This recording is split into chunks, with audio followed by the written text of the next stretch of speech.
TTD తరహాల అభివృద్ధి చెందాలని చెప్పి నేను మనస్ఫూర్తిగా కోరుకుంటూ ఇప్పుడు టీటీడీ చైర్మన్ బిఆర్ నాయుడు గారిని మాట్లాడవలసిందిగా కోరుతున్నాను. ఎమ్మెల్యే గారికి ధన్యవాదాలు.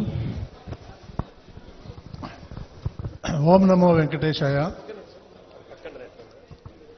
ఈరోజు ఇక్కడ జరుగుతున్నటువంటి కార్యక్రమానికి ముఖ్య ఆద్యులు ఆంధ్రప్రదేశ్ రాష్ట్ర ఉప ముఖ్యమంత్రి శ్రీ పవన్ కళ్యాణ్ గారి ఆధ్వర్యంలో వారు టీటీడీ బోర్డుకి ఒక లేఖ ద్వారా మాకు విన్నపం చేశారు. కొండగట్టులో కొన్ని కార్యక్రమాలు చేయాలని. ఆ లేఖని రాష్ట్ర ముఖ్యమంత్రి చంద్రబాబు నాయుడు దృష్టికి తీసుకెళ్లాం.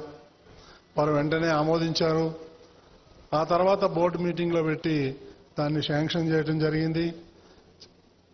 ఈ సందర్భంగా ఇవన్నీ కూడా కర్త కర్మ క్రియ ఇక్కడ రావటానికి, ఈ కార్యక్రమాలన్నీ జరగటానికి, ఇక్కడ జరుగుతున్నటువంటి అభివృద్ధి కార్యక్రమాలకి ముఖ్య కారణం శ్రీ పవన్ కళ్యాణ్ గారని తెలియజేసుకుంటూ, టీటీడీ ఆధ్వర్యంలో ఇక్కడ బ్రహ్మాండమైనటువంటి ప్రోగ్రాం చేయబోతున్నాం. దానికి మీ అందరి సహకారం కావాలి. మాకు ఈ అవకాశం ఇచ్చినటువంటి మీ అందరికీ పవన్ కళ్యాణ్ గారికి కృతజ్ఞతలు తెలియజేసుకుంటున్నాను. ఓం నమో Venkateswara. Thank you sir. TTD chairman గారికి ధన్యవాదాలు. తర్వాత తెలంగాణ రాష్ట్ర మంత్రివర్యులు శ్రీ అడ్లూరి లక్ష్మణ్ కుమార్ గారిని ప్రసంగించాల్సిందే కోరుతున్నాం.